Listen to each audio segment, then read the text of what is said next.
All right, everybody. Welcome to episode one of Opinion Nation. I think we're going to be calling this episode What is Opinion Nation? My name is John. I will be the host of the Opinion Nation podcast. This is a project that I've wanted to get off the ground for some time now, and a concept that I think can be really valuable, especially in today's day and age in the United States. The concept is essentially just to have a forum for average Americans to come on and give their opinions on the state of what is happening in our country, things that you think we need to be focusing on, things that you think are being ignored, and really just to give a chance for regular people to come on here and start to speak their mind and give their opinions, give their feelings on things. You'll see as we go through episodes, this isn't going to be the most highly researched show. This isn't going to be the most highly educated show, honestly. I think it's going to be a lot more about what you're feeling and really how we are feeling about the state of our country. Um, it's been a project, honestly, that I've wanted to get off the ground for some time now. It's something that I've been kind of grappling with. I'm not sure really what has prevented me up to this point, whether it be just pure laziness, a lack of ambition, maybe, or just fear of failure for the project. But really, some of the things that have been happening in the U.S. over the past couple of months has made me realize that this freedom of speech, this right that we've been granted by the Constitution, is not something that might always be here. And so I want to take advantage of the ability to have a podcast and to have a voice and to give other people voices as well, and really just take that advantage while we still have it. So here we go. What is Opinion Nation and why is it being founded? First off, like I said, my name is John. I am a middle class American. I grew up in New Jersey in a somewhat conservative household. My mom and dad are really great people. My dad has been in law enforcement for his entire life. My mom was a stay at home mom, but had side jobs and really was a hard worker. And they really instilled a lot of different values in me growing up, whether that be respecting law enforcement and the military, being very pro blue, very pro family. They were both very religious. I went to Catholic school growing up, all through middle school and high school. And they also just instilled the values of hard work and trying to, strive to achieve something. They were really pushing me to try to get into college and to go get a degree and to continue my education, trying to make sure that I was really striving and trying to achieve goals that were bigger than myself, and really trying to make sure that I was staying as educated and as driven as possible. All of that to say, I think my earlier sort of upbringing definitely instilled a more conservative, right leaning political ideology in me. The people that I grew up around were very conservative, much more right leaning, and they definitely gave me a certain perspective that I was viewing the world through. Once I got to college, I ended up attending the University of Pennsylvania in Philadelphia. I really started to change a lot of my views and really who I would soon become today. So, in college, I think that my viewpoints became much more expanded. I was exposed to a lot of different cultures, a lot of different people from around the world. And I think that that ability to really meet different people, to listen to them and their views on the world and their views on not only politics in the United States, but just generally in their own countries, it gave me the opportunity to realize that there's not just one viewpoint, and not just one group is always right. And I think that was a huge step towards me becoming who I am today and now. In addition to that, I studied political science and international relations, which again, I think gave me a much more holistic view of the world, of politics, and really of what the end goal of certain policies are, both for national and international reasons. So then, kind of fast forwarding through that to today, I'm working as a middle class salesperson. I've lived in a variety of different areas since graduating in Brooklyn, moved back home during the pandemic, and now out in Pennsylvania. I have a girlfriend out here, and I'm living with a dog. And I'm really trying to learn to just be grateful and comfortable with where I'm at right now, while at the same time trying to find ways that I can be a good citizen and really start to support the people around me, both in my community as well in the country at large.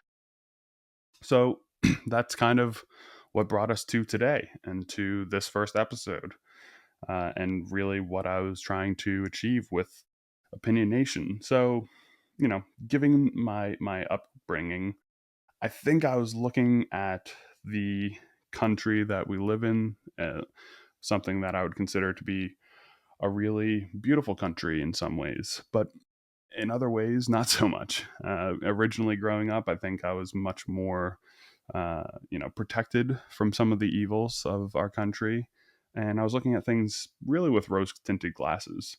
The U.S. was the greatest country on earth to me. Capitalism was the best system for a country to be run on, and the respect that I had for our leaders and their decisions was really kind of unquestionable. I would say almost to the point where I was pretty naive and very one sided at that point. And then as I grew up, as I became more aware of really both politics and the issues that our country is facing in my adulthood, my view has definitely become much more well rounded. So that kind of brought us to the goal of this podcast, which will be to speak on, the issues and the topics that are sort of the most popular right now in the United States from a more central and empathetic lens. Really, I would say the big problem that kind of I see, and in my opinion, that is strangling our country at the moment is when I look around in the U.S. today, the issues and the topics can no longer really be discussed. I'm not sure if anybody else feels this, but the art of just having a conversation and trying to find some understanding with whoever you're talking to has really been lost. For the most part, I'd say this is potentially the most polarized, at least in my lifetime, that I've seen this country. Obviously, we had a civil war, so you can't say the most polarized that we've ever been in history. But for as long as I can remember, this is as polarized as both sides have ever been between the right and the left. And there's constantly just all of these ultimatums that are being passed around, trying to pose the Democrats as the biggest threat to the country, or the Republicans are the biggest threat to the country, and you're a communist or you're a fascist, and just really going to whatever the most extreme that you can possibly think of. It's getting pretty out of hand. And I think what really made me realize how bad it had gotten, honestly, is not been just the politicians and the way that they're talking, but in the end, people that I truly care about, and people that are around me, and the way that they have honestly started to speak about different things. My friends from home are very conservative, and they constantly are spewing nonsense about identity politics and the threat of immigration and immigrants and all these other sort of nutty things. And then my friends from school and from New York and from different places I've lived are all terrified of the destruction of democracy and the fascist right and things of that nature. And really, kind of the moral, though, is that neither of my group of friends are really willing to admit that either of their sides or really their teams at this point is actually right or wrong. They will kind of think that their side is right no matter what, and they won't even question anything that they do. And I think that it's this inability to admit that not only when your team or your party or whatever you want to identify it as is wrong, or, God forbid that someone else might actually have a good solution to a problem, that's what's kind of leading us down a path that's going to destroy this country. I think it was Warren Buffett who once warned us of this growing tribalism that's been festering in Washington, and where partisanship is going to cause us to really just kind of continue to talk past one another instead of trying to actually come to the middle and find a solution that's going to actually be good for the country and especially for the people of this country, you and I. It's that's kind of been lost when these politicians are talking. They always are trying to make it sound like their policies are what's going to be good for you and I, and in reality they're only looking out for themselves and ways that they can keep themselves into power. I think the last straw for me, and this was maybe about 8 or 9 years ago, I'd say at this point, potentially longer, was kind of this disgust of third parties and just outside voices in general. I think what really put a point on all of this was the reaction that I've been getting from all of these tribalistic people when I tell them that, you know, I'm only going to be voting third party until this system is fixed to allow for other voices to really come in, bring in other ideas, so that we can listen to everyone about how this two-party system has truly been failing us, and how, Republican or Democrat, whatever you identify, the candidates that you're looking at, they no longer want what is best for America. They no longer want you and I to find ways to fix and to better our country, but instead they're really only serving themselves and this insatiable desire for power. I think, you know that inability to accept outside voices, accept that we should have more parties, we should have more ideas so that we can actually try to come to some solutions. It scares me because I think that that's what is needed more than ever right now.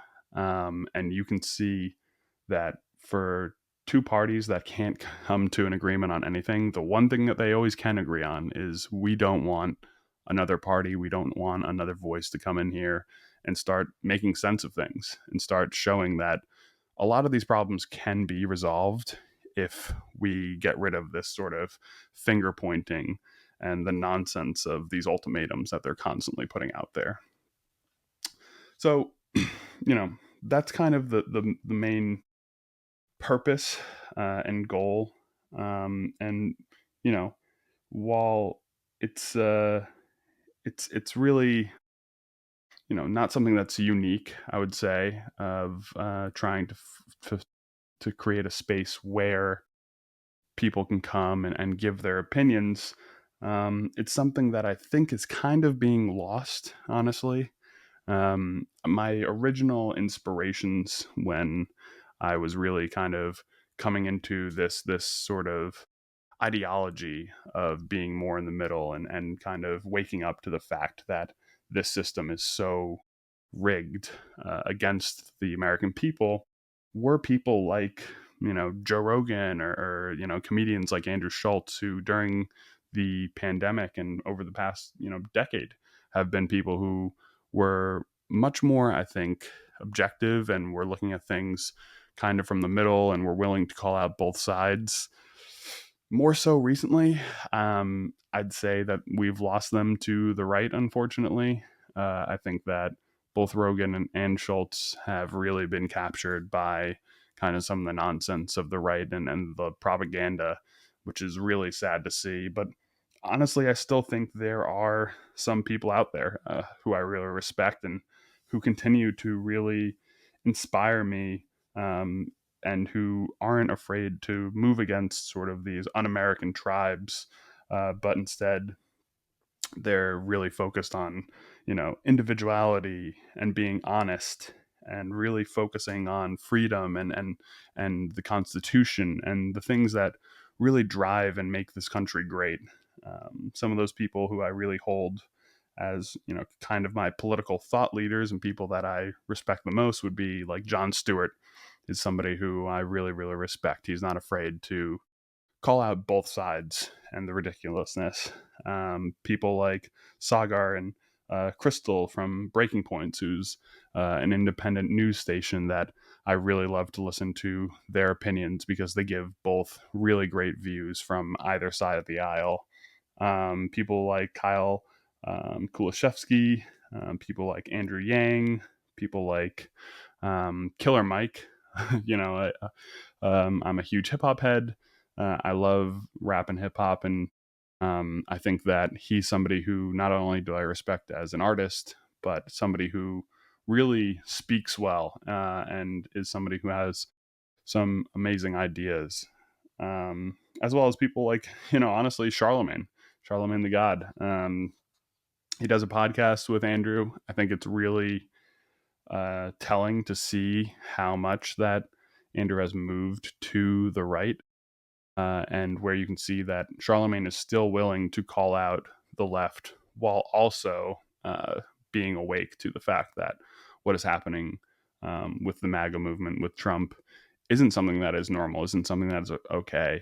And he's somebody who I think has really educated himself on the Constitution, on our laws, and is very aware, and somebody that I really respect those opinions.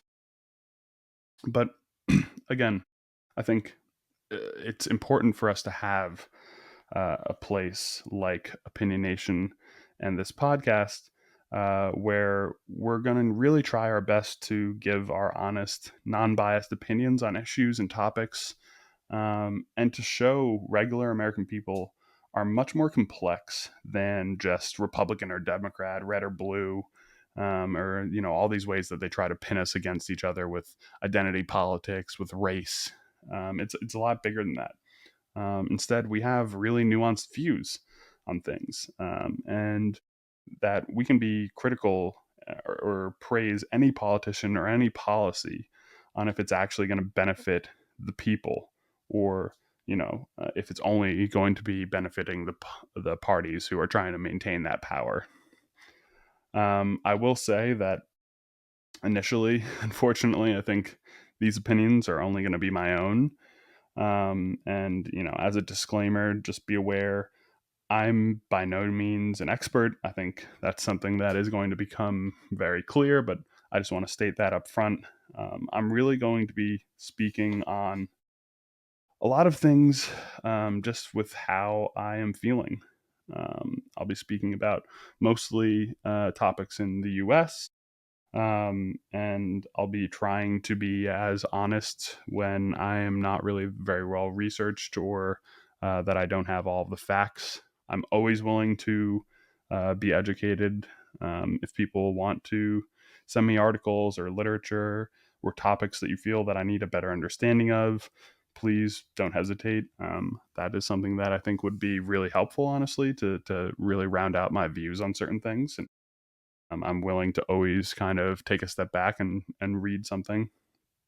And hopefully, one day is my goal is going to be to have viewers on to speak about their opinions, to give a voice to the people, and to really allow us to see that Americans share many more opinions and views and values than the Republicans and the Democrats, the politicians, the parties, the skewed media, whether that be Fox or CNN or MSNBC, and all of these sort of corrupt institutions would really like us to know is that we are much more similar than they want us to know. As the sort of motto goes for this podcast, I don't really know a lot, but I feel things. And it's really those feelings that I have that are going to be shared by myself and by you, my fellow Americans. You deserve an opportunity to have your voice heard and you have deserve an opportunity to really give your opinions on things, especially these days where things are getting scary out there.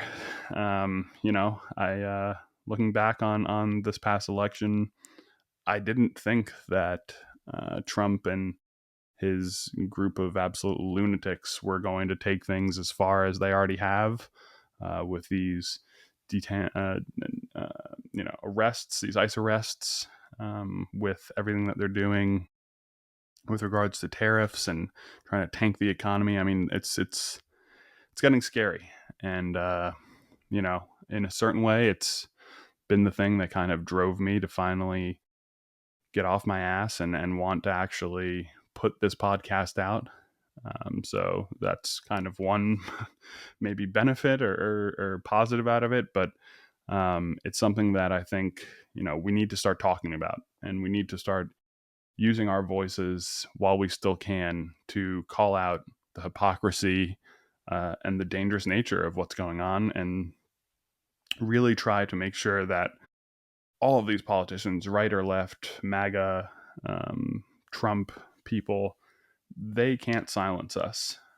We have our rights. We understand our rights as Americans, and we're going to use them to the fullest of our ability. So that's episode 1 of Opinion Nation.